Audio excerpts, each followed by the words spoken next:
بأمر من رب العالمين وبدعاء المصريين مصر خلاص صعدت وهتلاعب الأرجنتين في مباراة كانت سهلة وفي المتناول، واللي صعبها مرموش بهدف سهل في جوه الست ياردات كان يقتل المباراة، ومصر كانت هتجيب الثاني والثالث.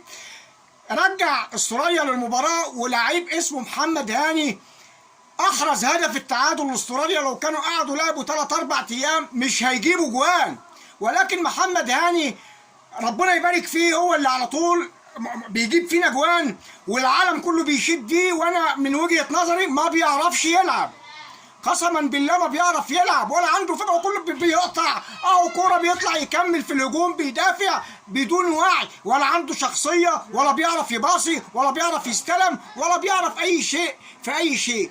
الحمد لله رب العالمين، مصر صعدت في كأس العالم في المحفل العالمي، وصلت لدور ال16 من ضمن 16 منتخبا في العالم.